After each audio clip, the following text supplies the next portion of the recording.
The official Digimon exhibition account announced that on October 7th, the doors opened at 11 a.m., with last admission at 6:30 p.m., and the exhibition, including merchandise sales, was scheduled to close at 7 p.m. They also posed a Digimon exhibition quiz question. Can you guess where the attached image was displayed? Interestingly, Miko's settings have been secretly added. In Digimon Adventure, Miko is the pet cat of the Yagami family. In the movie, Miko is first seen when Hikari tries to feed Koromon, ignoring Miko's objections. The cat then attacks Koromon, chasing it around the room until it corners the Digimon. When Taichi attempts to intervene, Miko scratches his face and then attacks Koromon before retreating with its food bowl, prompting Hikari to shut it out of the room. In Digimon Adventure anime, Miko discovers Hikari's Digivice after it appears in their apartment. While playing with it, Miko accidentally knocks it off the balcony and pursues another cat that takes the Digivice, leading to a series of events that include getting locked in a postal van while trying to retrieve it. As the van travels across the Rainbow Bridge, the Digivice reacts to a fake crest of light belonging to Terriermon. Miko manages to escape the van with the Digivice when Terriermon breaks open the cargo door, but later flees from Terriermon into the Shibaura warehouses.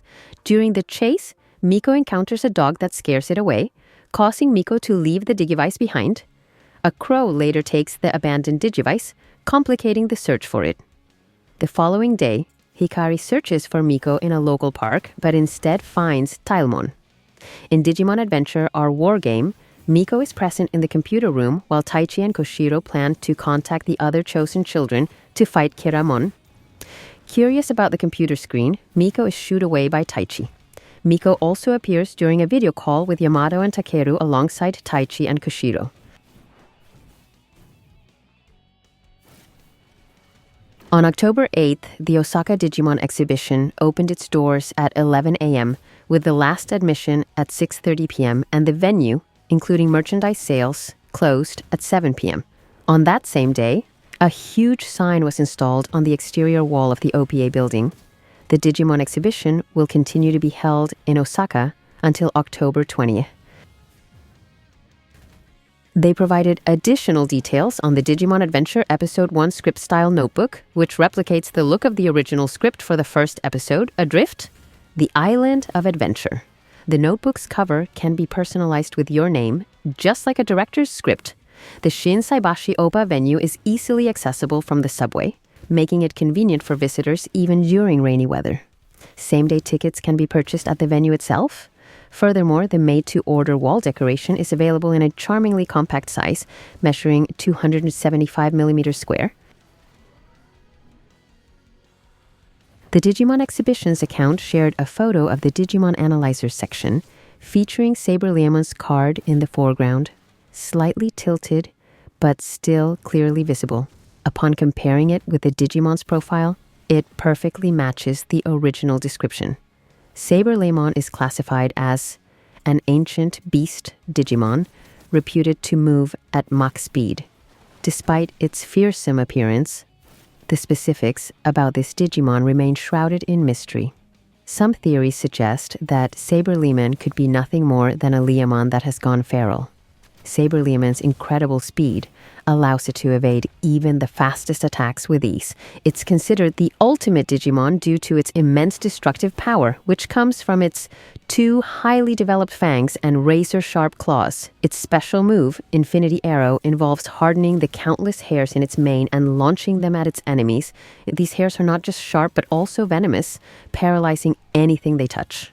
Another deadly technique, Howling Crusher, sees SaberLeomon tear through its target with its massive claws, delivering a devastating blow.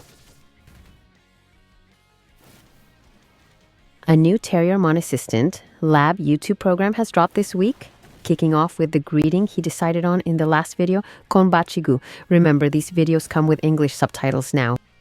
He said he came to this world in April but still doesn't know much about it. So he's decided to record this video where he studies the real world. He's going to take the real world quiz. He muses on some vehicles and expresses his desire to get a driver's license, mentioning that he needs to study the traffic rules to drive one of them. He actually asked Bielsemon about the traffic rules to prepare for this quiz, but he realizes that's a bit useless since he needs to know the real world rules. Nevertheless, Bielsemon rides this cool bike called Behemoth, so he taught Terriermon some things. Terriermon heard that driving tests can be tricky, even for people who have studied hard. He states that the first question of the traffic test is way too obvious, saying one must be careful when driving at night, as it can be dangerous. He thought that was right, but he realized it was wrong. One must always be careful, not just at night. The second question states that one must never stop the vehicle in the main lane of a highway under any circumstances due to the risk of a collision. He has heard that you should never stop on a highway, but he wonders what happens if you have an accident or your engine stops. Sometimes you see cars like that with cones around them. He said that was correct, but it wasn't because you can stop temporarily if there's a traffic jam. For safety reasons, he admits he has heard of people getting stuck in traffic jams during summer vacations, for example. Question 3 asks whether, when reversing a car, the driver does not need to wear a seatbelt. Ideally, you should always wear a seatbelt, though he has seen drivers take it off, especially in shoujo manga and dramas during those cute moments. He said you should wear it, but again it was wrong, as drivers are allowed to remove their seatbelts when reversing to check behind them. Question 4 states that a person with a second-class license is a professional driver, so it's okay to drink 1 beer before driving. He initially thought that was wrong and he got it right. Question 5 asks whether beginner drivers must attach a beginner's mark to the front, back, left, and right sides of their vehicle. He said most people only attach them to the front and back, reasoning that there's no need, and he got it right. Question 6 is about a sign indicating a railroad crossing ahead. The sign looks like a little choo-choo train emitting smoke, so he remarks that modern trains don't do that anymore, though it could be a countryside sign too. In Digimon Adventure, there are trains as well, but they are streetcars. He said that sign was wrong, but it was actually correct.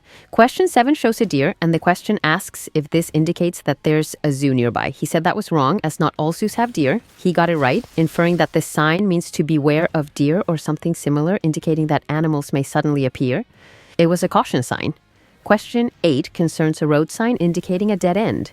He says he only sees a T-shaped sign, reasoning that if it were a dead end, it should be marked with an X. It would be more clarifying. He said it was wrong and got it right. It meant a T-junction ahead. Question 9. You meet a friend you haven't seen in a long time and start chatting on a pedestrian bridge. He wonders if that was a novel instead of a question. If the bridge is also considered a road, then you shouldn't stop there, he reasons. But if a friend like Lopmon was walking toward him from the other side and exclaimed, "Hey, Terriermon assistant," he'd reply, "Oh, Lopmon, what have you been up to lately?" And the conversation would begin. They might then say, "Let's go to a cafe." He questions how this relates to driving if it's about a pedestrian. Ultimately, he concludes it's okay to stop there, but it was wrong. The pedestrian bridge is part of the road. You should avoid actions that may inconvenience others or block their way. He reasoned that it says to avoid stopping, but it doesn't state that this is completely forbidden. Lastly, question 10. You must always stop at a red light. He thinks this answer should be obvious, but after so many tricky questions, he's starting to get confused. Even with apparently simple ones, he believes you should always stop since that is the purpose of red lights, but he was wrong. Emergency vehicles, such as ambulances and police cars, are exempt from this rule. He finds this ridiculous, stating that, of course, he knew that. The quiz ends, and none of the information Bielsemon had told him came up. The quiz seemed designed to confuse him, and people taking the test should be aware of the tricky aspects beyond just studying the content. Apparently, they need to score 90% to get the license. Humans have it rough, he thinks. He's glad to be a Digimon. After all, he can just use his ears to fly if push comes to shove. He realizes he still needs to study more about the real world. He asks fans to comment on what quizzes or things they'd like him to try that would help him learn. He says he'll buy a driver's license book on his way home and says goodbye using one of the fans' suggestions for the outro. Otsu Terrier.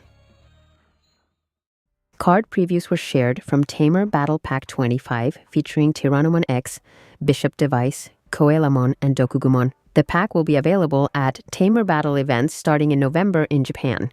Event winners will receive a winner's pack containing holo versions with a winner stamp, which can also be won randomly as a second chance. Each card has a holo version in the winner's pack.